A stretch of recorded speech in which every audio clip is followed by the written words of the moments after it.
Ich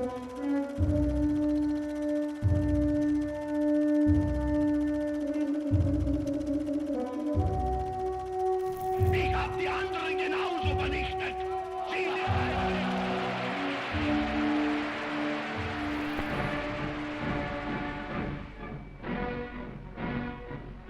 Il existe des hommes qui changent le cours de l'histoire. Le 30 janvier 1933, un homme de 43 ans prêta serment comme chancelier du Reich au palais de la présidence du Reich à Berlin. Ce qui suit est l'histoire de ce règne, racontée de l'intérieur, non depuis les tranchées de ceux qui souffrirent, bien que leurs voix apparaîtront, mais depuis les salles de marbre de la nouvelle chancellerie du Reich, depuis les conférences militaires du Wolfschanze dans les forêts de Prusse orientale.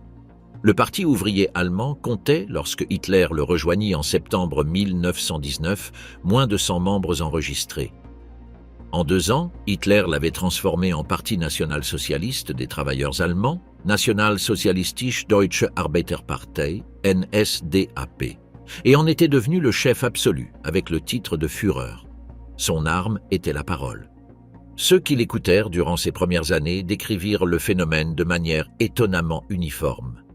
Albert Speer, qui assista à l'un de ses discours à Berlin en 1931, écrivit qu'Hitler commençait toujours sur un ton bas, presque timide, avec ce qu'il décrivit comme une sorte de cours magistral historique plutôt qu'un discours. La rhétorique n'arrivait pas d'un coup. Elle s'accumulait.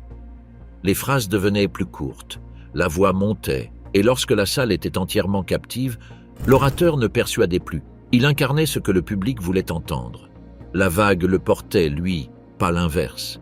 À Munich, Hitler trouva des financeurs parmi la petite bourgeoisie et quelques industriels, recruta des vétérans de guerre dans les sections d'assaut Sturmabteilung SA sous le commandement d'Ernst Röhm et commença à construire une mythologie politique fondée sur 3 axes. L'antisémitisme radical comme explication de tous les maux de l'Allemagne, le rejet du traité de Versailles de 1919 comme document d'esclavage national, et la promesse d'un Reich renouvelé qui restaurerait l'honneur allemand. Ce n'était pas un programme de gouvernement, c'était une promesse de vengeance. Le 8 novembre 1923, Hitler tenta de reproduire la marche sur Rome de Mussolini de l'année précédente. Il fit irruption dans le Bürgerbräukeller de Munich avec des groupes armés des SA lors d'une réunion du gouvernement bavarois. La révolution nationale a commencé, annonça-t-il en tirant un coup de pistolet au plafond. Le putsch de la brasserie échoua en moins de 24 heures. Le lendemain, le 9 novembre 1923, des colonnes de nazis et de vétérans marchèrent vers le centre de Munich. À la Feldherrnhalle, face au ministère de l'armée bavaroise, la police ouvrit le feu. 4 policiers et 16 putschistes trouvèrent la mort. Hitler s'échappa blessé par la chute de celui qui marchait à ses côtés. Il fut arrêté 2 jours plus tard dans la villa d'Ernst Hanfstengl à Uffing am Staffelsee, au sud de Munich. Le procès fut un cadeau politique. Hitler en fit une scène. Il parla pendant des heures devant les juges, proclama son innocence historique, dénonça le système de Weimar et fut condamné à 5 ans de prison dans la forteresse de Landsberg am Lech. Il n'en accomplit pas un seul. En décembre 1924, après 9 mois de détention dans des conditions confortables, avec sa propre chambre, des visites fréquentes, un assistant qui lui apportait sa correspondance, il fut libéré. Mais ces 9 mois ne furent pas du temps perdu. À Landsberg, il dicta le premier volume de Mein Kampf, Mon combat, à son secrétaire Rudolf Hess. Le livre était à parts égales autobiographie, manifeste idéologique et guide de conquête. Il décrivait clairement l'expansion territoriale vers l'Est, la nécessité d'éliminer l'influence juive en Allemagne, le mépris pour la démocratie parlementaire, et la doctrine du Lebensraum, espace vital, qui justifierait plus tard l'invasion de la Pologne et de l'Union soviétique. Quiconque l'aurait lu en 1925 n'aurait pu prétendre ensuite qu'Hitler avait dissimulé ses intentions. Le problème est que très peu se donnèrent la peine de le lire, et encore moins le prirent au sérieux. La République de Weimar et l'effondrement de la démocratie, 1924 à 1933. La République de Weimar, établie en 1919 après la défaite dans la Grande Guerre, fut la première démocratie libérale allemande. Et elle fut, dès sa naissance, une démocratie en crise permanente. Le traité de Versailles lui avait imposé des réparations de guerre équivalent à 132 milliards de marks or, la perte de territoire incluant l'Alsace-Lorraine, le couloir polonais et la ville de Danzig, l'interdiction de maintenir une armée de plus de 100 000 hommes, ainsi que la clause de culpabilité de guerre qui rendait l'Allemagne seule responsable du conflit. L'humiliation était si profonde que même les politiciens allemands les plus modérés l'utilisaient comme argument électoral. Entre 1919 et 1923, l'Allemagne souffrit d'une hyperinflation sans précédent dans l'histoire. En octobre 1923, un kilogramme de pain coûtait à Berlin 5 600 milliards de marks. Les économies d'une vie entière s'évaporèrent en quelques semaines. La classe moyenne, qui était l'épine dorsale sociale de la République, fut économiquement anéantie. Les vétérans de guerre revenus chez eux sans travail et sans avenir remplirent les corps paramilitaires de gauche et de droite. La stabilisation arriva fin 1923 avec l'introduction du Rentenmark et les années 1924 à 1929 furent une période de prospérité relative soutenue par des crédits américains. Mais le 24 octobre 1929, la bourse de New York s'effondra. Le krach de 1929 poussa les banques américaines à retirer leurs crédits d'Europe en l'espace de quelques mois. La production industrielle allemande chuta de moitié. Le chômage, qui touchait 1,3 million de personnes en 1929, atteignit 6 millions en 1932, environ 30% de la population active. La faim était visible dans les files d'attente devant les soupes populaires qui s'étiraient sur des kilomètres à Berlin, Hambourg et dans la Ruhr. C'est dans ce contexte de catastrophe que le parti nazi trouva son combustible.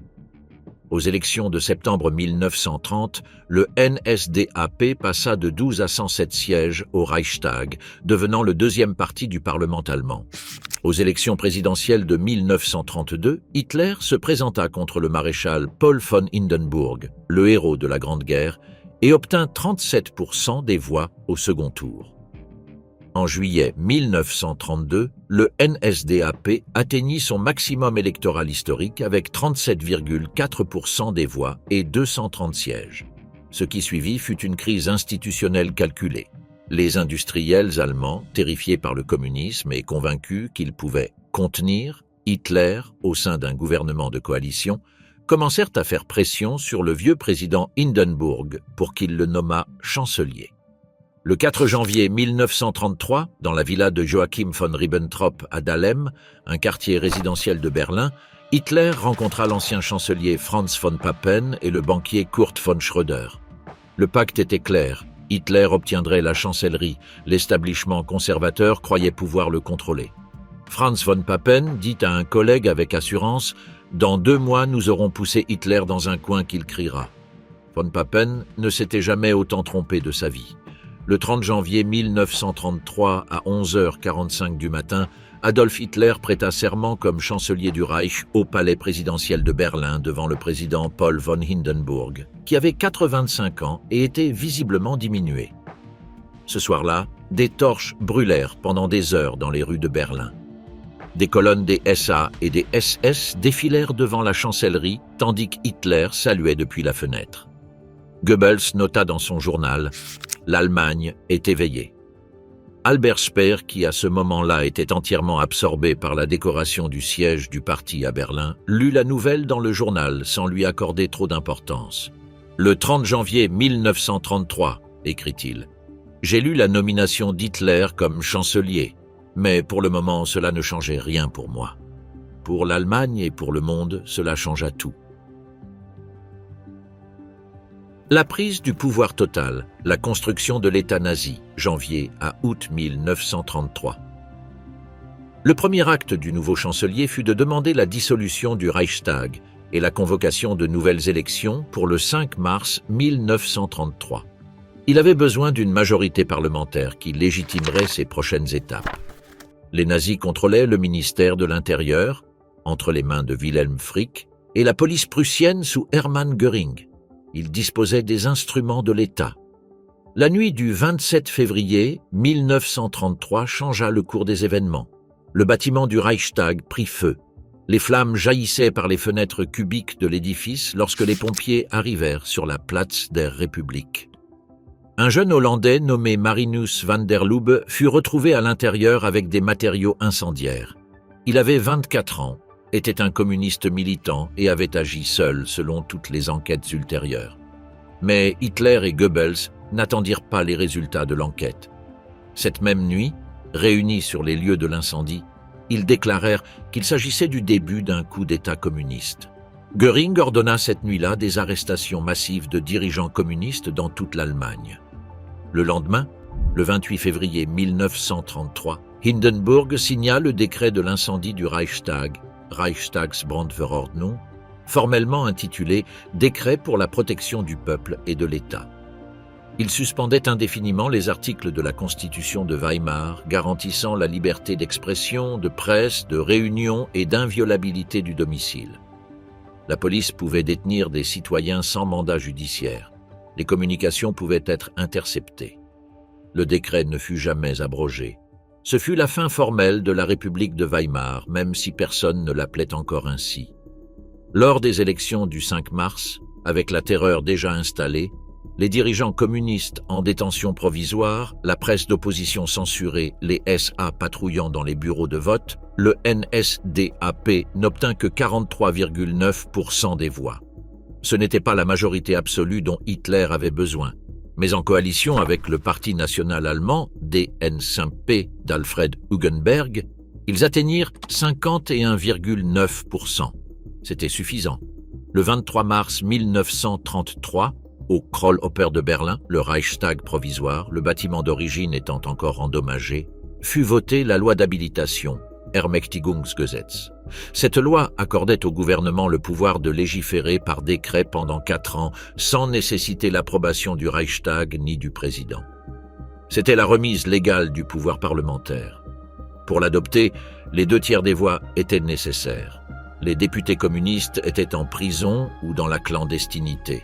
Les sociaux-démocrates, harcelés par les SA postés à l'extérieur et à l'intérieur du bâtiment, votèrent 94 contre 0 en opposition. Le seul parti qui osa voter contre. Le chef social-démocrate Otto Wels prononça les dernières paroles de résistance démocratique prononcées dans ce Parlement « Personne ne peut nous voler notre honneur ». La loi fut adoptée par 441 voix pour et 94 contre. Les mois suivants furent d'une rapidité dévastatrice. Le 2 mai, toutes les organisations syndicales furent dissoutes par décret et leurs sièges occupés par les SA. Le 10 mai, sur l'Opernplatz de Berlin et dans 23 autres villes allemandes, des étudiants nazis brûlèrent publiquement des milliers de livres. Sigmund Freud, Karl Marx, Erich Maria Remarque, Heinrich Heine, Bertolt Brecht, Magnus Hirschfeld. Le philosophe Heinrich Heine avait écrit en 1820 « Là où l'on brûle des livres, on finit aussi par brûler des hommes ». Le 14 juillet 1933, tous les partis politiques, à l'exception du NSDAP, furent déclarés illégaux. L'Allemagne était officiellement un État à parti unique. La Gleichschaltung, la synchronisation ou coordination forcée, s'étendit systématiquement à tous les domaines de la vie publique, syndicats, associations culturelles, organisations sportives, églises, médias. Le 1er avril 1933, Joseph Goebbels, nommé ministre de la propagande le 13 mars, organisa le premier boycott national contre les commerces juifs. Des hommes des SA montèrent la garde devant les boutiques avec des pancartes ornées d'une étoile de David et l'avertissement « Allemands, n'achètent pas dans les magasins juifs !» Entre-temps, le système de terreur prenait une forme physique. Le 22 mars 1933, Heinrich Himmler, le nouveau chef de la police de Munich, annonça l'ouverture du premier camp de concentration à Dachau, dans un ancien entrepôt de munitions situé à 16 km au nord-ouest de la ville. Les premiers détenus étaient des communistes, des sociaux-démocrates, des syndicalistes et d'autres ennemis de l'État. Le commandant Theodor Eicke y établit le système qui serait ensuite répliqué dans tout le Reich. Travail forcé, discipline brutale, humiliation systématique.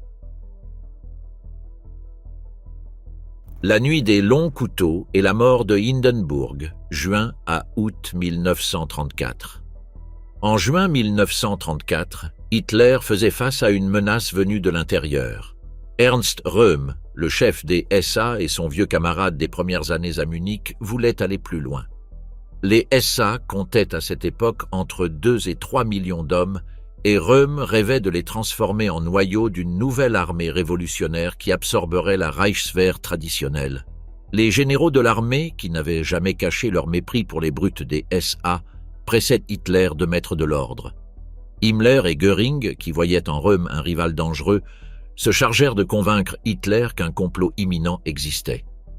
Le 30 juin 1934, dans ce que l'histoire connaît sous le nom de Nacht der langen Messer, la nuit des longs couteaux, des unités des SS arrêtèrent et exécutèrent des centaines de personnes dans toute l'Allemagne. Röhm fut arrêté à l'hôtel Anselbauer de Bad Wiessee, en Bavière, où il dormait lorsque les hommes de Hitler arrivèrent à l'aube.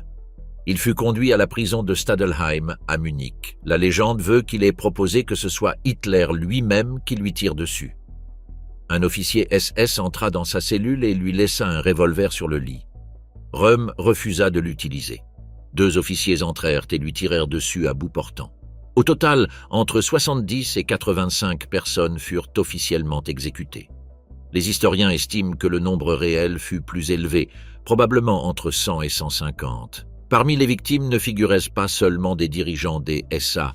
L'ancien chancelier Kurt von Schleicher et sa femme furent également assassinés dans leur villa de Neubabelsberg près de Berlin. Gregor Strasser, ancien responsable de l'organisation du parti qui avait tenté de négocier avec Hindenburg en 1932, trouva lui aussi la mort. Franz von Papen, l'ancien chancelier qui avait domestiqué Hitler avec tant de confiance, survécut de justesse. Son secrétaire fut assassiné et son propre appartement fut fouillé. Le 3 juillet 1934, le cabinet promulgua une loi déclarant les exécutions comme mesure de légitime défense de l'État. Il n'y eut aucun procès. Il n'y eut aucune enquête. Le Reichstag applaudit.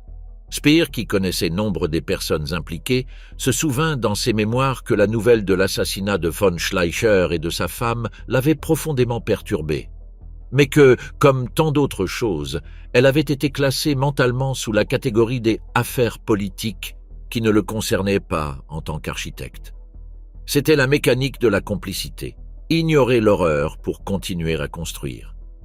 Le 2 août 1934, le président Paul von Hindenburg mourut dans son domaine de Neudeck, en Prusse orientale, à l'âge de 86 ans. Ce même jour, avant même que le corps ne soit transféré, Hitler signa une loi fusionnant la charge de président et celle de chancelier en une seule. Le Führer est chancelier du Reich. L'armée prêta ce jour-là, dans une décision aux conséquences historiques incalculables, un serment personnel de loyauté, non pas à l'État allemand ni à la Constitution, mais à Adolf Hitler personnellement. Je jure devant Dieu ce serment sacré, que j'obéirai sans condition au Führer du Reich allemand et du peuple allemand, Adolf Hitler, commandant suprême de la Wehrmacht, et qu'en tant que soldat courageux, je serai prêt à tout moment à donner ma vie pour ce serment. Le 19 août, un référendum demanda au peuple allemand s'il approuvait la fusion des pouvoirs. 89,9% votèrent oui. L'Allemagne avait son dictateur légalement consacré.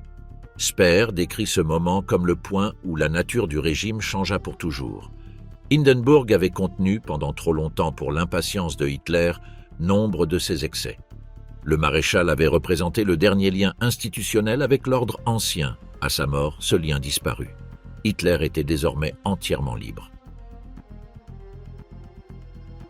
Le Führer dans sa cour.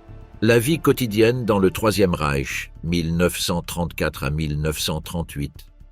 Quiconque veut comprendre comment fonctionna le Troisième Reich doit d'abord comprendre comment fonctionnait la journée de Hitler. Car la façon dont l'homme le plus puissant d'Europe organisait ses heures, ou plutôt la façon dont il ne les organisait pas, déterminait dans une large mesure les cycles de fureur, d'expansion et de paralysie qui caractérisèrent le régime. Hitler était, dans sa vie privée, profondément bohème. Il se couchait invariablement entre 2 et 4 heures du matin, après d'interminables projections cinématographiques, des soirées musicales avec des disques de Wagner et d'opérette, et des monologues que ses subordonnés écoutaient en silence tout en luttant contre le sommeil. Il se levait tard, habituellement entre 10 et 11 heures du matin. Oberghof, sa résidence dans les Alpes bavaroises à Obersalzberg, près de Berchtesgaden. Ce schéma devenait pour tous ceux qui l'entouraient une routine oppressante. Le Berghof était en apparence une maison de campagne agrandie. En réalité, c'était le noyau du pouvoir informel du régime. Bormann, le secrétaire personnel de Hitler et administrateur de l'Obersalzberg, avait exproprié des domaines centenaires, démoli des chapelles votives et abattu des forêts séculaires pour construire un complexe fortifié de 4,3 km² entouré de 2 périmètres de clôtures barbelées. Les voies d'accès passaient par 2 contrôles d'identité. Les gardes des SS patrouillaient 24 heures sur 24. La journée commençait par le petit déjeuner tardif de Hitler, végétarien strict depuis le milieu des années 30, convaincu que la consommation de viande raccourcissait la vie et détériorait la morale, suivi des dépêches de presse préparées par son chef de presse, le docteur Otto Dietrich. Venaient ensuite les entretiens avec Bormann, qui contrôlait l'accès à Hitler avec une minutie bureaucratique qui faisait de lui l'homme le plus puissant de l'appareil après le Führer lui-même. Le repas de midi était le centre social de la journée. Entre 40 et 50 personnes avaient libre accès à la table de Hitler à la chancellerie berlinoise. À Obersalzberg, le nombre était moindre, mais le rituel identique. Soupe, plat principal de viande ou plat végétarien spécial pour Hitler, dessert, eau minérale, une bouteille de vin bon marché, sans apéritif, sans luxe. Hitler aimait souligner la sobriété de sa table comme propagande de la communauté populaire, bien que Göring, qui n'assistait presque jamais, eût dit avec mépris à Speer que la nourriture chez le Führer était trop horrible pour son goût. Les monologues d'après-repas duraient jusqu'à 4h30 de l'après-midi, répétant toujours les mêmes thèmes. Les crimes de Versailles, l'infériorité de la démocratie, la grandeur de la Rome antique, la magnificence de Wagner, les théories diététiques du Führer. Après le repas venait la promenade au Teehaus, la maison de thé, un édifice circulaire d'environ 8 mètres de diamètre situé sur un belvédère avec vue sur la vallée de Berchtesgaden. Le chemin était invariable, les commentaires sur le paysage presque toujours les mêmes, et la compagnie connaissait par cœur chaque phrase. Eva Braun, la compagne de Hitler depuis 1929, s'asseyait habituellement à ses côtés. Personne dans le cercle intérieur n'ignorait leur relation, bien que Hitler la maintint soigneusement en dehors de la vie publique officielle. Lorsqu'arrivaient des ministres ou des dignitaires du Reich, Eva était confinée dans sa chambre. Eva Braun était la fille d'un instituteur munichois. Son père continuait à mener la vie modeste qui correspondait à sa position.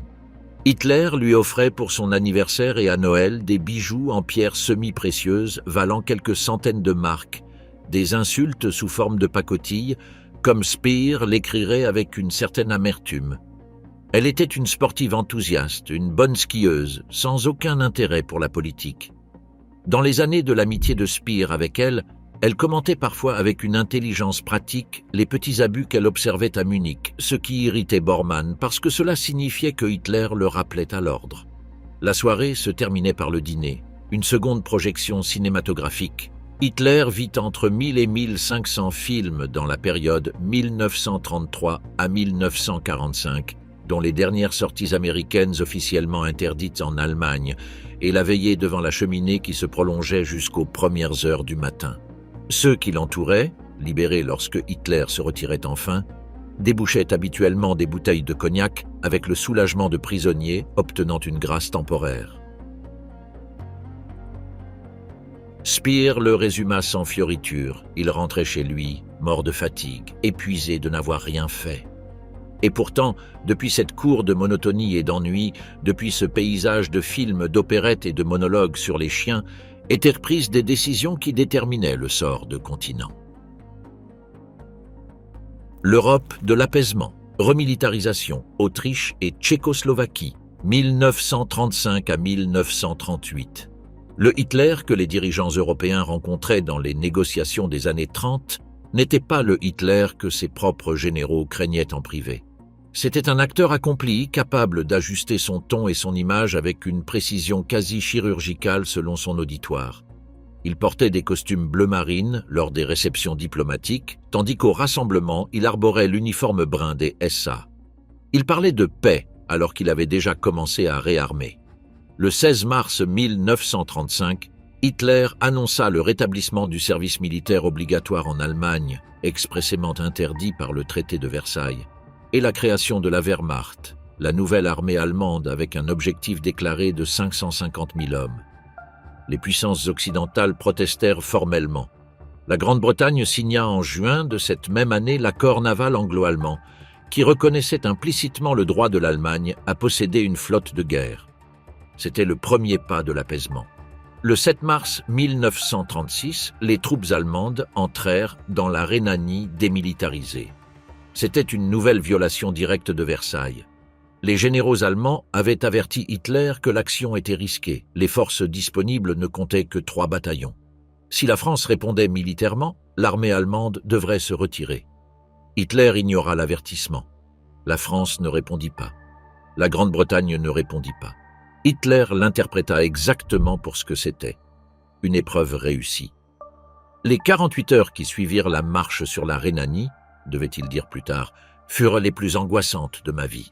Si les Français étaient entrés en Rhénanie, nous aurions dû nous retirer la queue entre les jambes, car les ressources militaires à notre disposition étaient complètement inadéquates. En septembre 1935, les lois de Nuremberg privèrent les Juifs allemands de la citoyenneté du Reich et interdirent le mariage et les relations sexuelles entre Juifs et Aryens. 1 demi-million de personnes se trouvèrent du jour au lendemain converties en résidents sans droit dans le pays où ils étaient nés. Dans la nuit du 9 au 10 mars 1938, c'était soirée d'opéra à Berlin. Speer était chez lui. Göring arriva avec grand faste à une représentation. Soudain, le personnel de la chancellerie commença à s'agiter avec urgence. Le chancelier autrichien Kurt von Schuschnigg avait prononcé cet après-midi-là un discours à Innsbruck annonçant un plébiscite. Les Autrichiens décideraient eux-mêmes s'ils voulèrent être indépendants. Le mot de passe qu'il avait lancé à la fin, « Autrichiens, l'heure est venue », suffit à déclencher une crise que Hitler attendait. Le 12 mars 1938, les troupes allemandes franchirent sur la frontière autrichienne. Elles furent accueillies avec des fleurs et des applaudissements. Hitler entra en Autriche le lendemain par sa ville natale, Braunau am Inn. À Linz, où il avait passé son adolescence, les foules l'accueillirent avec une euphorie qui, selon ses propres témoignages, le surprit. L'Anschluss, l'union de l'Autriche avec le Reich allemand, fut proclamée le 13 mars. Lors du référendum ultérieur du 10 avril, 99,73% des Autrichiens votèrent pour. Le chiffre était probablement gonflé, mais l'adhésion réelle était indubitablement massive. De retour à Berlin, Speer lui prépara le stade du Nord-Ouest pour un grand rassemblement. À Vienne, pendant ce temps, les nazis procédaient avec plus de brutalité que dans n'importe quelle autre ville du Reich. Des juifs et des opposants étaient arrêtés dans les rues, contraints de s'agenouiller et de récurer les trottoirs avec les dents, tandis que les foules applaudissaient. L'ambassadeur américain à Berlin informa Washington de scènes d'une brutalité médiévale qui défiait toute description. 6 mois plus tard, ce fut la Tchécoslovaquie. La minorité allemande des Sudètes, 3 millions de personnes dans la zone frontalière occidentale du pays, fournit le prétexte. En septembre 1938, lors du congrès du parti nazi à Nuremberg, Hitler interpréta devant les caméras et les micros le rôle du chef indigné qui ne pouvait plus tolérer l'oppression des « frères allemands » aux mains de Prague. C'était du théâtre calculé. L'objectif réel était la destruction de l'État tchécoslovaque. Le 29 septembre 1938, à Munich, les premiers ministres de Grande-Bretagne, Neville Chamberlain, de France, Édouard Daladier, d'Italie, Benito Mussolini, et d'Allemagne signèrent l'accord de Munich. La Tchécoslovaquie, qui ne fut pas invitée à négocier son propre destin, dut céder les Sudètes au Reich. Chamberlain rentra à Londres en agitant le papier de l'accord devant les caméras. La paix pour notre temps. Hitler, pour sa part, dit à ses généraux et à Speer en privé que l'accord était un échec personnel. Il avait voulu la guerre. Les puissances occidentales s'étaient rendues trop facilement. « On nous a volé notre entrée dans Prague », se plaignit-il avec amertume. Le 15 mars 1939, exactement 6 mois après Munich, les troupes allemandes entrèrent dans la capitale tchèque. Le président Emil Hácha, un vieux juriste de 70 ans sans expérience politique préalable, avait été convoqué à Berlin en pleine nuit et soumis à une réunion de terreur psychologique dans la nouvelle chancellerie qu'Hitler lui avait montrée avec fierté quelques semaines auparavant. Lorsque Hacha montra des signes de vouloir résister, il eut une crise cardiaque. Le docteur Morel, médecin personnel de Hitler, lui injecta quelques stimulants. Hacha signa la capitulation de son pays à 4 heures du matin. « Je l'ai tellement épuisé que ses nerfs ont complètement cédé », raconta Hitler à ses proches par la suite, et il était sur le point de signer quand il a eu la crise cardiaque. Dans la pièce voisine, Morel lui a fait une piqûre, mais dans ce cas, elle a trop bien fonctionné. Hacha a récupéré trop de force, s'est ressaisi et n'était plus disposé à signer jusqu'à ce que je finisse par l'épuiser à nouveau. Le 23 août 1939, le monde se réveilla avec une nouvelle qui semblait impossible. L'Union soviétique et l'Allemagne nazie avaient signé un pacte de non-agression. Le pacte Molotov-Ribbentrop incluait un protocole secret divisant l'Europe orientale en sphères d'influence. La Pologne serait partagée entre les deux pays. Les États baltes, la Finlande et la Bessarabie reviendraient à l'URSS. La voie vers la Pologne était dégagée. La guerre éclaire, la Pologne et la chute de l'Europe occidentale, septembre 1939 à juin 1940. Le 1er septembre 1939, à 4h45 du matin, 89 divisions allemandes franchirent la frontière polonaise en plusieurs points simultanément. Le cuirassé Schleswig-Holstein, qui effectuait une visite de courtoisie dans le port libre de Danzig, ouvrit le feu à 4h48 sur les installations militaires polonaises de la péninsule de Westerplatte. La défense de Westerplatte, où 182 soldats polonais résistèrent pendant 7 jours face à des forces supérieures, allait devenir le symbole de la résistance polonaise.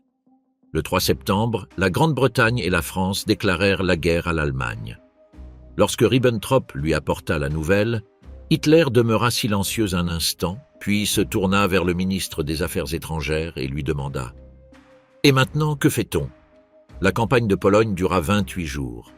La Wehrmacht utilisa pour la première fois à grande échelle la doctrine du Blitzkrieg, la guerre éclair, qui combinait des cuirasses blindées en pointe de pénétration profonde, un soutien aérien tactique de la Luftwaffe et la motorisation de l'infanterie. L'aviation polonaise fut détruite en grande partie au sol dans les premières 48 heures. Varsovie fut bombardée dès le premier jour. Le 17 septembre, l'Union soviétique envahit la Pologne par l'Est. Le 27 septembre, Varsovie capitula. Le 6 octobre, la dernière armée polonaise en campagne déposa les armes. Le 5 octobre, Hitler effectua une visite de 3 heures dans la Varsovie dévastée. Il défila dans les rues à demi détruites devant des colonnes de troupes allemandes. Le soir même, de retour à Berlin, il prononça au Reichstag un discours de paix. Il proposait à la France et à la Grande-Bretagne une conférence pour régler leurs différends.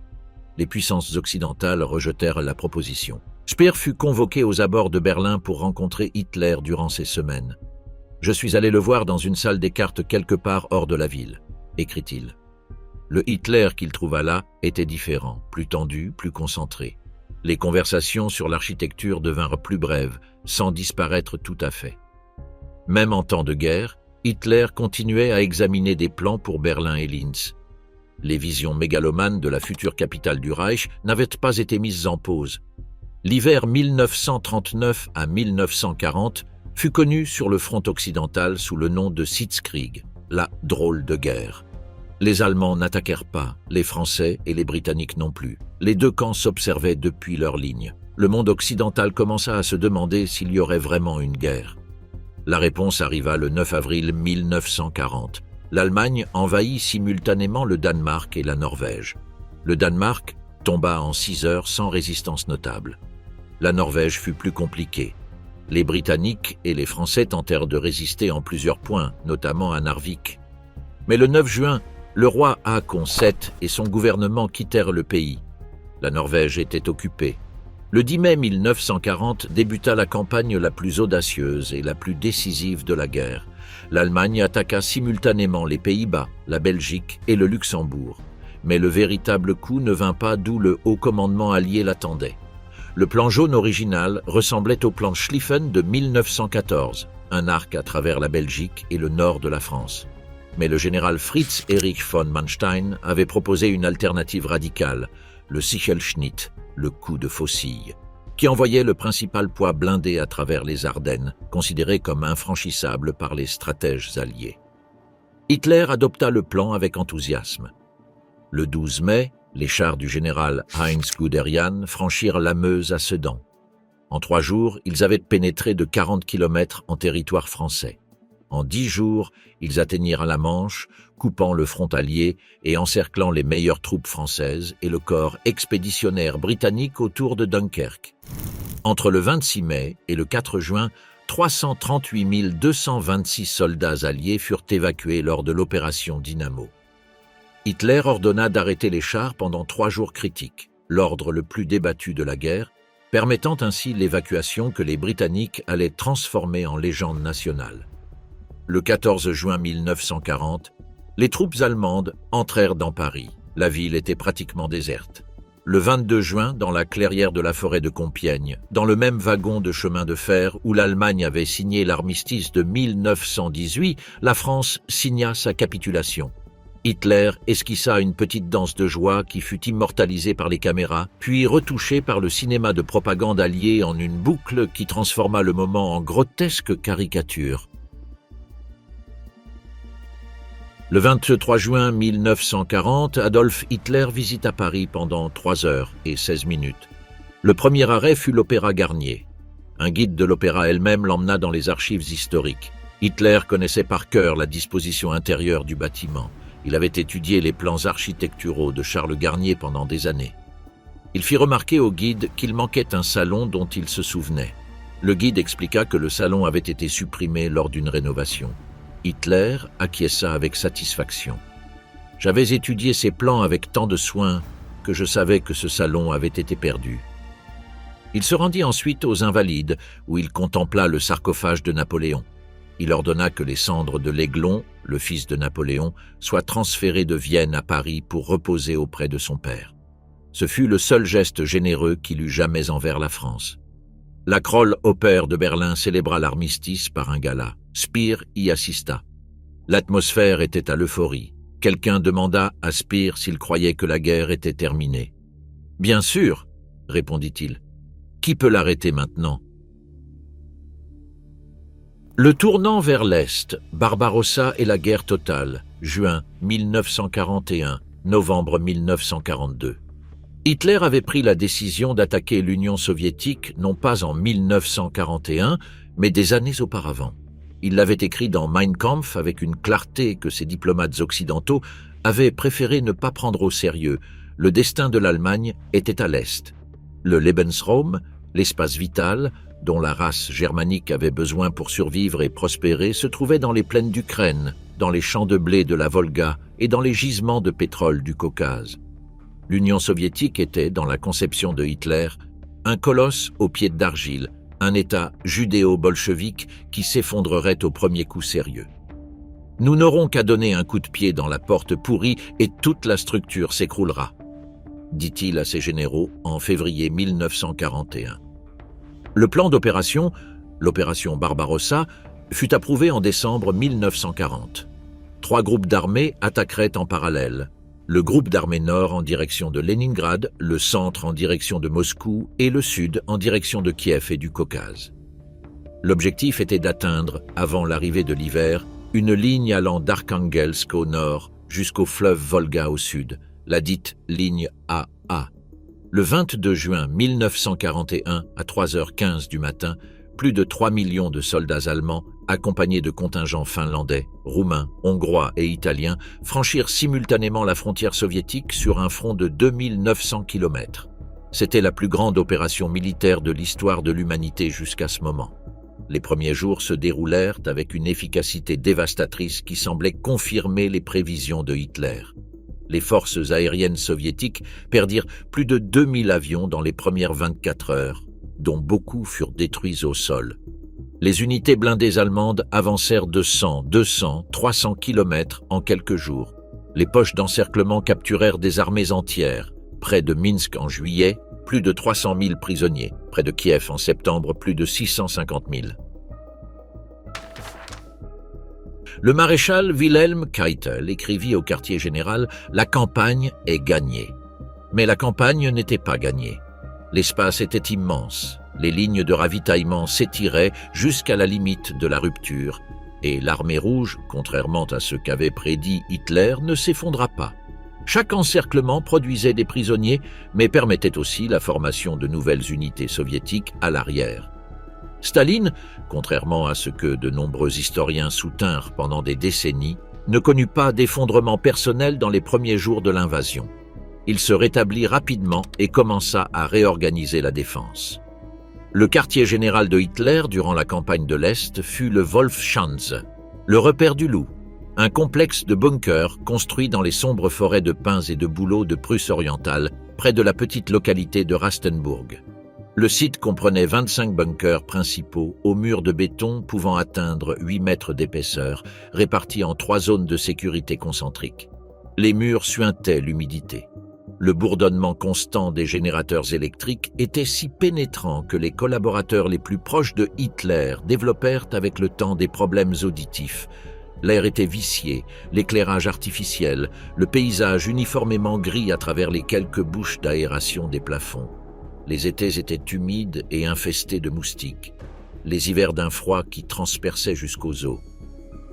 Dans cet environnement, Hitler commença à exercer un contrôle de plus en plus direct et de plus en plus néfaste sur les opérations militaires. Au début, ces interventions témoignaient d'une certaine intuition tactique, mais avec le temps, cette intuition fut remplacée par l'obstination. Le Führer prenait les décisions militaires avec une désinvolture croissante à l'égard de la réalité du terrain, écrirait plus tard le général Heinz Guderian dans ses mémoires. Il exigeait l'impossible et punissait ceux qui le lui disaient. À l'automne 1941, les troupes allemandes se trouvaient à moins de 20 km de Moscou. Les officiers de l'avant-garde pouvaient voir à leurs jumelles les reflets des coupoles dorées du Kremlin. Mais le froid arriva tôt et avec une brutalité pour laquelle l'armée allemande n'était pas préparée. Les troupes, parties avec un équipement d'été, combattaient par moins 30 degrés Celsius dans de minces bottes de cuir. Les lubrifiants des chars se solidifiaient, les moteurs des avions ne démarraient pas. En décembre, l'armée rouge lança une contre-offensive qui repoussa les Allemands sur plusieurs points du front. Hitler en rendit ses généraux responsables. Le 19 décembre 1941, il destitua le maréchal Walter von Brauchitsch de son poste de commandant en chef de l'armée de terre et en prit personnellement le commandement. Il ne le rendit jamais. À partir de ce moment, Hitler n'était plus seulement le dictateur politique de l'Allemagne.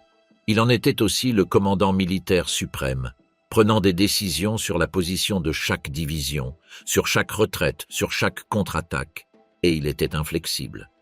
L'ordre qu'il donna à ses troupes en décembre 1941, tenir leur position pas un pas en arrière, évita probablement une défaite totale cet hiver-là, mais il érigea ce principe de résistance aveugle en dogme permanent, même lorsque la réalité exigeait le mouvement. L'enfer à l'Est, Stalingrad et le tournant de la guerre, janvier à février 1943. L'été 1942 apporta de nouvelles victoires allemandes à l'Est. Les armées avançaient vers le Caucase, vers les champs pétrolifères de Bakou, vers la Volga. En août 1942, la 6e armée du général Friedrich von Paulus atteignit les faubourgs de Stalingrad, la ville industrielle sur les rives de la Volga qui portait le nom du dirigeant soviétique. La bataille de Stalingrad dura 6 mois, d'août 1942 à février 1943. Ce fut la bataille urbaine la plus sanglante de l'histoire. Les combats se déroulaient maison par maison, étage par étage, pièce par pièce. Le général Vassili Tchouikov, commandant de la 62e armée soviétique qui défendait la ville, décrivit une tactique spécifique, maintenir ses lignes aussi près que possible de l'ennemi, de sorte que l'artillerie et l'aviation allemande ne puissent agir sans détruire leurs propres troupes. Le front le plus sûr est celui qui longe l'ennemi. Tel était son principe fondamental. À l'intérieur des usines dévastées de Stalingrad, l'usine de tracteurs, l'usine métallurgique Barikadi et l'usine Octobre Rouge, des soldats soviétiques et allemands se battaient dans des ruines qui sentaient la poudre, le sang et la chair brûlée. Les bâtiments avaient perdu leurs toits et leurs murs extérieurs, mais les structures métalliques tenaient encore debout comme d'immenses cages, où les hommes se tuaient à la grenade et à la baïonnette dans une obscurité presque totale. Le 19 novembre 1942, l'armée rouge lança l'opération Uranus, un double encerclement des forces allemandes à Stalingrad et autour de la ville. En 4 jours, les blindés soviétiques refermèrent la poche. 290 000 soldats allemands, roumains, italiens et croates se retrouvèrent piégés. Hitler interdit toute tentative de percer vers l'extérieur. La 6e armée, dit-il à von Paulus, resterait là où elle était. Le maréchal Erich von Manstein tenta une opération de secours depuis l'extérieur avec le groupe d'armées Don, l'opération Tempête d'hiver, qui s'approcha à 48 km de la poche avant d'être stoppée. En janvier 1943, la poche se rétrécissait sous une pression irrésistible. L'aéroport de Gumrak, dernière piste d'atterrissage disponible pour les avions de ravitaillement allemands, tomba le 22 janvier. Les troupes recevaient entre 200 et 250 calories par jour. Les chevaux furent abattus pour être mangés. Puis les rats, puis le cuir des bottes bouilli. Le 31 janvier, Friedrich von Paulus, promu maréchal la veille par Hitler dans l'entendement tacite qu'aucun maréchal allemand ne s'était jamais rendu, fut capturé dans la cave des grands magasins Univermag au centre de Stalingrad. Le lendemain, le 2 février 1943, les dernières unités allemandes dans la poche nord déposèrent les armes. Plus de 100 000 soldats allemands marchèrent vers les camps de prisonniers soviétiques. La plupart ne revinrent jamais. Les estimations indiquent que sur les 91 000 capturés, seuls 6 000 rentrèrent en Allemagne après la guerre. Les autres moururent de froid, de faim, de maladie et d'épuisement dans les camps de prisonniers de la Volga et de Sibérie. Hitler s'enferma dans le Wolfschanze à l'annonce de la nouvelle. Son état, selon les témoignages de ceux qui le virent dans ces heures-là, était un mélange d'incrédulité et de fureur. Il n'avait pas envisagé la possibilité de l'échec. Le discours sur la défaite de Stalingrad fut prononcé par Goebbels, non par Hitler. Au Sportpalast de Berlin, le 18 février 1943, le ministre de la Propagande demanda à une foule de 10 000 personnes soigneusement sélectionnées « Voulez-vous la guerre totale ?» La foule rugit que oui. Les images de ce discours furent diffusées dans le monde entier. Speer, qui en février 1942 avait pris en charge le ministère de l'Armement et de la production de guerre après la mort accidentelle de Fritz Todt, dont l'avion s'était écrasé dans des circonstances jamais totalement élucidées, nota le changement dans l'état de Hitler. « À partir de Stalingrad, écrit-il, quelque chose changea en Hitler. Ce n'était pas seulement le poids de la défaite, c'était la première fissure dans l'armure de sa certitude. Avant, quiconque remettait en question l'une de ses décisions était traité comme un traître ou un lâche. Après Stalingrad, il devenait de plus en plus difficile d'ignorer la réalité, même si Hitler faisait tout son possible pour continuer à l'ignorer.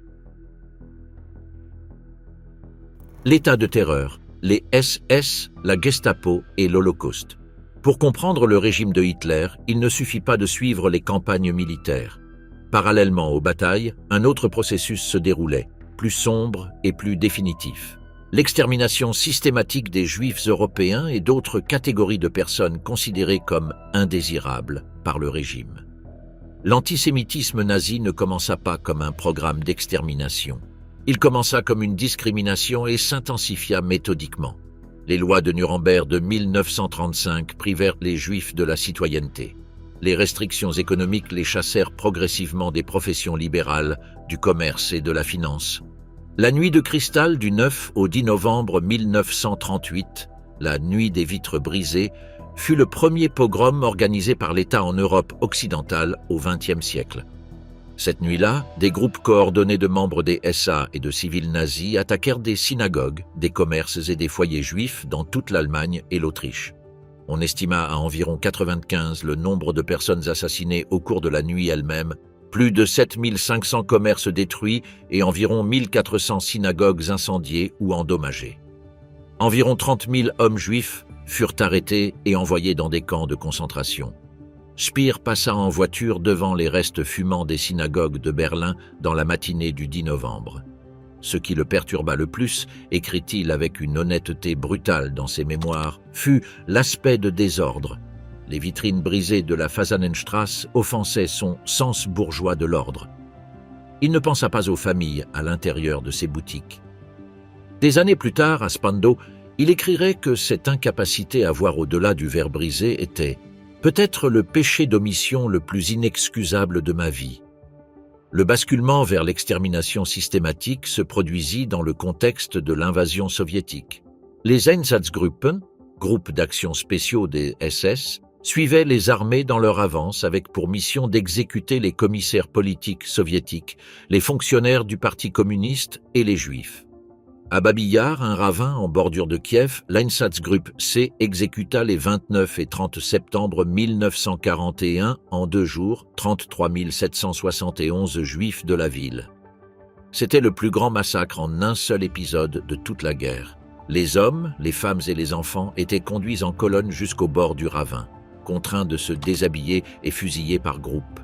Le 20 janvier 1942, dans une villa au bord du lac de Wannsee à Berlin, 15 hauts fonctionnaires du régime, parmi lesquels Reinhard Heydrich, chef de l'Office central de sécurité du Reich, et Adolf Eichmann, responsable des affaires juives à la Gestapo, se réunirent lors d'une séance d'environ 90 minutes pour coordonner ce qu'ils appelèrent la solution finale de la question juive, Endlösung der Judenfrage.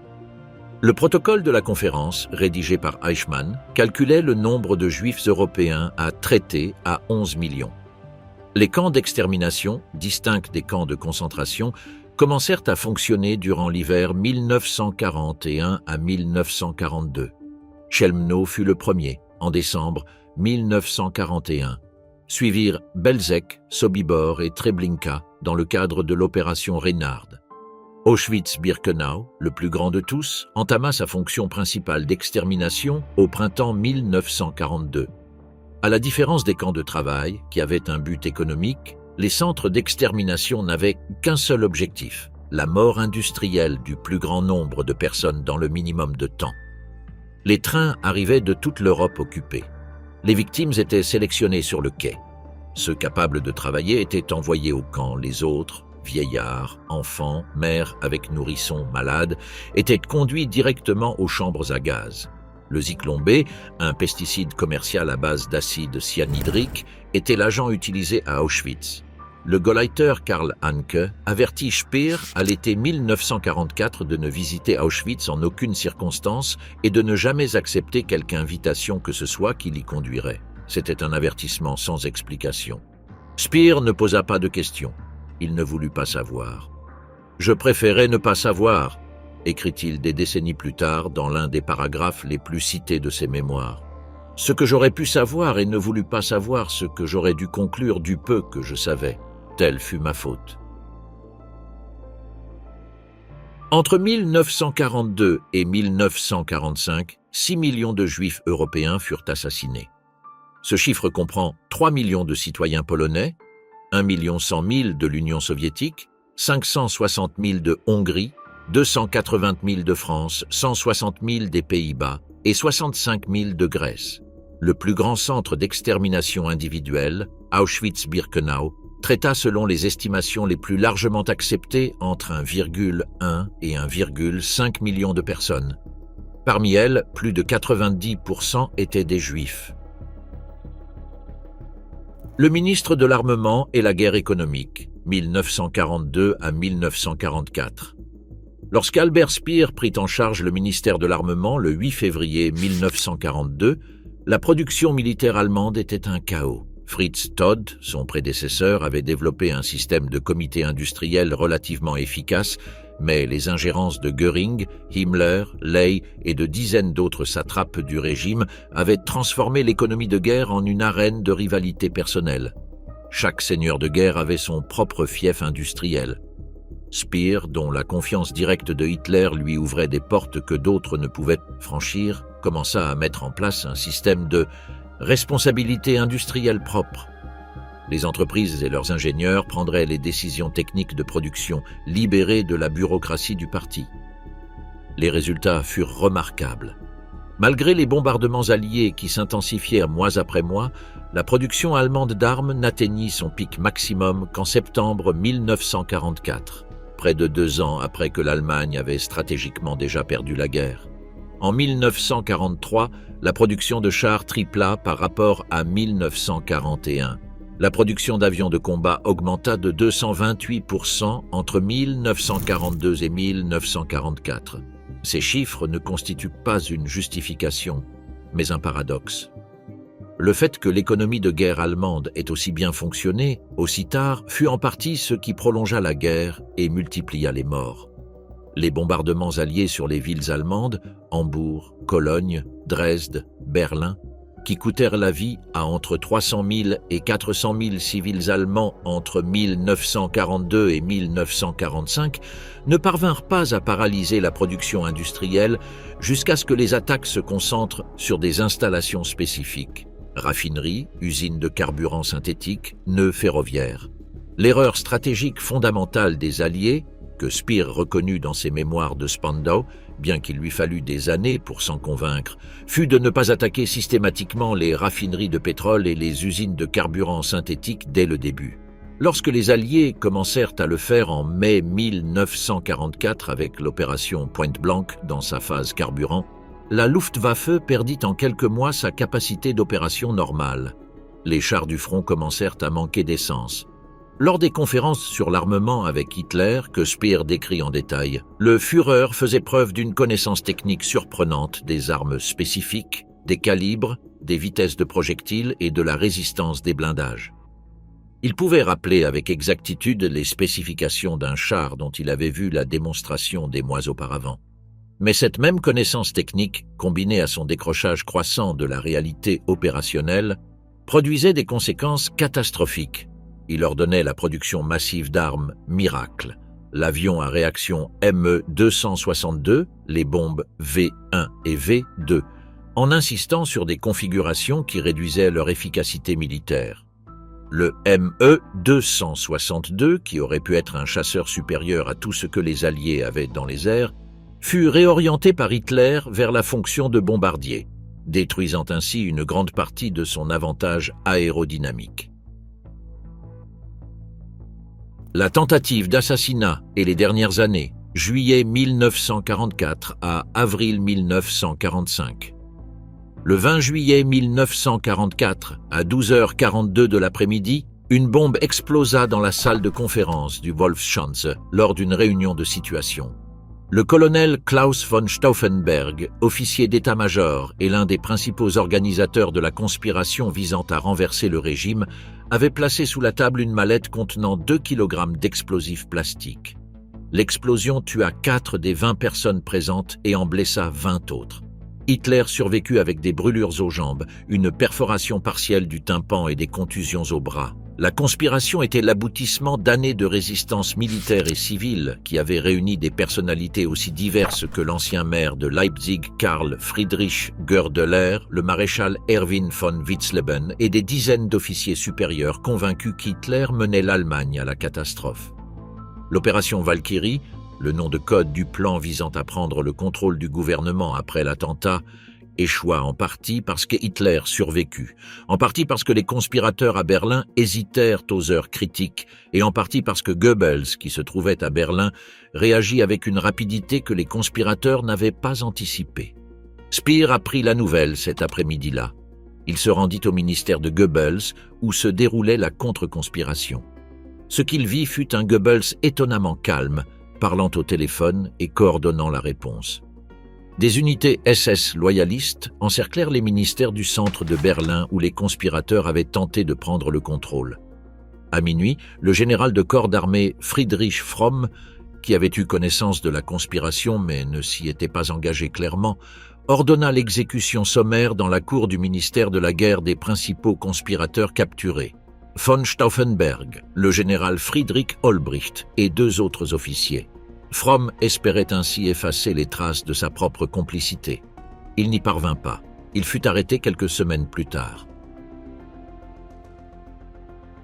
Au total, environ 5000 personnes furent arrêtées dans les mois qui suivirent l'attentat. Environ 200 furent exécutées. Les exécutions ne furent pas toujours des fusillades. Plusieurs des plus éminents, Les maréchaux von Witzleben et le général Helmut Stief parmi eux furent pendus avec des cordes de piano à Plötzensee, filmés par les caméras du régime. Hitler visionna les films des exécutions cette même nuit. Le Hitler que Speer rencontra lors de ses visites durant les mois suivants était un autre homme. Son bras gauche tremblait en permanence, symptôme probable de la maladie de Parkinson qui lui avait déjà été diagnostiquée ou qui progressait sans diagnostic. Sa peau était grisâtre, ses yeux larmoyants, il marchait voûté. Le docteur Morel lui administrait des doses de plus en plus élevées de stimulants, de vitamines et de préparations d'origine organique dont la composition exacte amenait certains médecins de son entourage à soupçonner qu'elle incluait des substances plus dangereuses, possiblement des amphétamines. Le 16 décembre 1944, Hitler lança la dernière grande offensive allemande à l'ouest, la bataille des Ardennes, connue des Allemands sous le nom d'opération Herbstnebel, brouillard d'automne. 8 divisions blindées et 17 divisions d'infanterie attaquèrent à travers le front américain dans les forêts des Ardennes belges, dans ces mêmes montagnes qui avaient servi d'axe de percée en mai 1940. La surprise tactique fut totale. Durant la première semaine, les Allemands avancèrent de 85 km et créèrent un saillant profond dans les lignes alliées, le Bulge, qui donna son nom à la bataille dans l'historiographie anglo-saxonne. La ville de Bastogne fut encerclée. Lorsque le général allemand exigea la reddition du général Anthony McAuliffe, le commandant américain répondit d'un seul mot « Nuts !» Mais le temps jouait contre l'Allemagne. Le ciel se dégagea le 23 décembre et l'aviation tactique alliée commença à dévaster les colonnes allemandes. Le général George Patton fit pivoter la 3e armée vers le nord dans un mouvement qui, dans toute autre guerre, aurait pris 2 semaines. Il l'accomplit en 4 jours. Le 26 décembre, Bastogne fut libérée. Le 16 janvier 1945, l'offensive allemande fut définitivement annulée. Les dernières réserves de blindés et de carburant du Reich avaient été consumées. Le bunker, les derniers jours d'Adolf Hitler, janvier à avril 1945. En janvier 1945, l'armée rouge franchit la Vistule et déferla sur la Pologne. Le front allemand, qui 3 semaines auparavant se trouvait encore dans les Ardennes, craquait en février à 300 km de Berlin. Les réfugiés emplissaient les routes de l'Est en colonnes que le froid polonais de moins 20 degrés transformait en marche de la mort. On estime qu'entre 2 et 3 millions de civils allemands périrent dans la fuite vers l'ouest durant les premiers mois de 1945. Le 16 janvier 1945, Hitler s'installa définitivement à Berlin, dans son Führerbunker sous le jardin de la nouvelle chancellerie du Reich. Le complexe était un labyrinthe de couloirs et de pièces creusés à 6 mètres sous le niveau du jardin, recouvert d'un béton de 4 mètres d'épaisseur. L'air parvenait par des filtres mécaniques. Les sons de l'extérieur, les bombardements qui ébranlaient la ville, le tonnerre croissant de l'artillerie soviétique étaient amortis mais jamais complètement réduits au silence. Speer visita le bunker durant ces derniers mois. Il décrit une atmosphère d'irréalité saisissante.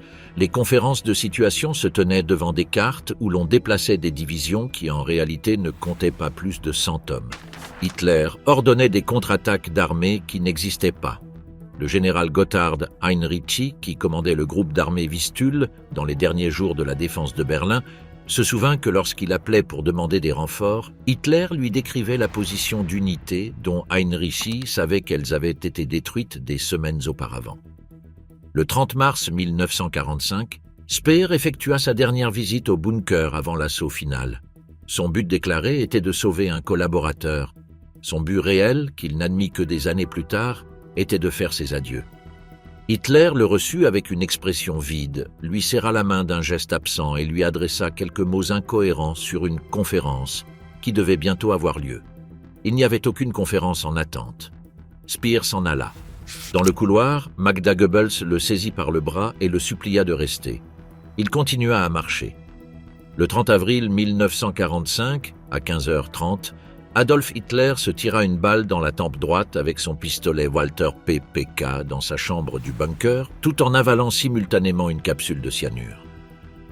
Eva Braun, qu'il avait épousée lors d'une brève cérémonie aux premières heures du 29 avril, mourut du cyanure.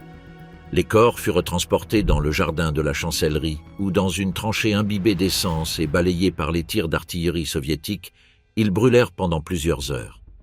Il ne resta rien d'identifiable.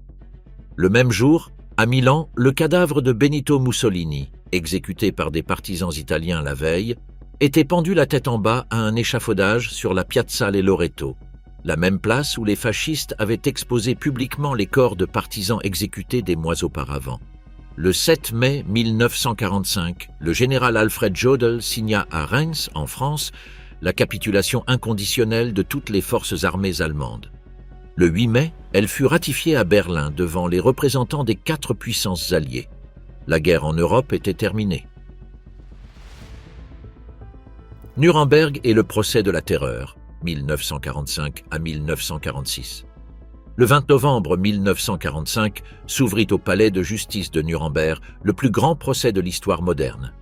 24 dirigeants du régime nazi, ceux qui avaient survécu, Hitler, Himmler, Goebbels et d'autres s'étaient suicidés, s'assirent sur le banc des accusés, inculpés de crimes contre la paix, de crimes de guerre et de crimes contre l'humanité. Une catégorie juridique qui, dans ses termes modernes, fut en grande partie définie au cours de ce procès. Le 1er octobre 1946, le tribunal prononça ses sentences. 12 accusés furent condamnés à mort: Joachim von Ribbentrop, Alfred Rosenberg, Ernst Kaltenbrunner, Hans Frank, Wilhelm Frick, Julius Streicher, Fritz Sockel, Wilhelm Keitel, Alfred Jodl, Arthur Seyss-Inquart et par contumace, Martin Bormann. Göring fut condamné à mort, mais se suicida la nuit précédant son exécution avec une capsule de cyanure qu'il avait dissimulée tout au long du procès.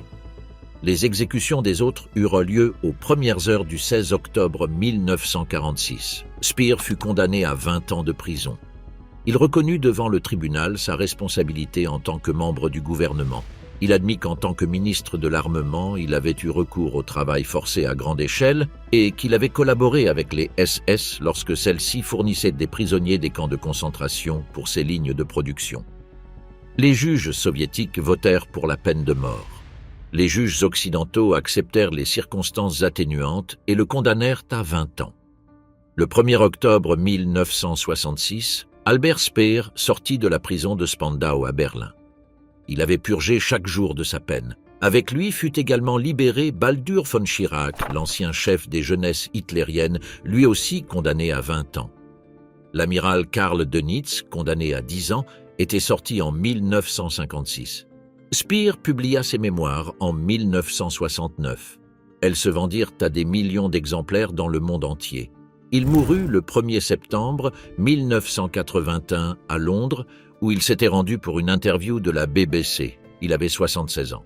Rudolf Hess, qui avait mystérieusement volé vers l'Écosse en mai 1941 dans une tentative de négocier une paix séparée et qui avait été condamné à Nuremberg à la prison à perpétuité, demeura à Spandau comme unique prisonnier durant les 20 dernières années de sa vie. Il mourut le 17 août 1987 à l'âge de 93 ans. Apparemment par suicide, bien que sa famille ait toujours insisté sur le fait qu'il avait été assassiné. Épilogue, ce qui reste du régime, 12 ans. C'est la durée du régime qu'Hitler avait promis millénaire. 12 ans pendant lesquels l'Allemagne, l'une des nations les plus cultivées et les plus avancées technologiquement de l'histoire, fut transformée en instrument de la barbarie la plus systématique du XXe siècle. Les chiffres finaux ne suffisent pas à décrire ce qui s'est passé, mais ils sont nécessaires. 60 millions de morts au total dans la Seconde Guerre mondiale, 20 millions de citoyens soviétiques, 6 millions de Polonais, dont 3 millions de Juifs, 6 millions de Juifs européens au total, exterminés dans un processus bureaucratique d'industrialisation du crime qui n'avait pas de précédent dans l'histoire humaine.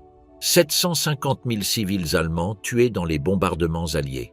Des millions d'autres morts dans la fuite vers l'Ouest, dans les camps de prisonniers de guerre, dans les épidémies et la famine qui suivirent à la fin des hostilités. Mais derrière ces chiffres se cache un autre type de dommage, plus difficile à quantifier.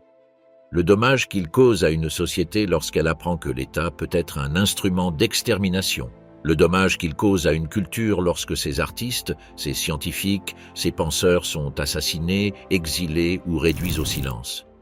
Le dommage qu'il cause à un peuple lorsqu'on lui apprend à obéir sans questionner, à regarder ailleurs lorsque la barbarie se produit sous ses yeux. Albert Speer, réfléchissant dans sa cellule de Spandau au système dont il avait été un rouage essentiel, parvint à une conclusion qui résonne encore aujourd'hui. Hitler a été possible non pas malgré la modernité, mais grâce à elle. La technique sans éthique, l'efficacité sans humanité, l'obéissance sans conscience, tels sont les outils avec lesquels le Troisième Reich fut construit. Et ces outils existent toujours. Le Wolfschanze gît aujourd'hui en ruine, détruit par les SS avant l'arrivée soviétique en janvier 1945. Les dalles de béton reposent renversées entre les arbres, recouvertes de mousse. Le Berghof fut bombardé par la RAF en avril 1945 et démoli par les forces américaines en 1952 pour qu'il ne devienne pas un lieu de pèlerinage. La nouvelle chancellerie fut démolie par les soviétiques entre 1945 et 1950. Le marbre de ces murs finit au monument soviétique de guerre dans le parc Treptower de Berlin. Des grands édifices du Troisième Reich, il reste peu de choses. Quelques bâtiments du parti à Nuremberg subsistent, transformés en centre de documentation. Le stade olympique de Berlin, que Speer avait redessiné pour Hitler en 1935, accueillit la Coupe du monde de football de 2006. À Dachau, le premier camp de concentration, un mémorial existe depuis 1965. À Auschwitz-Birkenau, le plus grand camp d'extermination de l'histoire, les ruines des chambres à gaz, faites sauter par les SS avant la libération, en janvier 1945, demeurent telles que l'explosion les a laissées. Elles sont conservées comme témoignage de ce qui fut possible.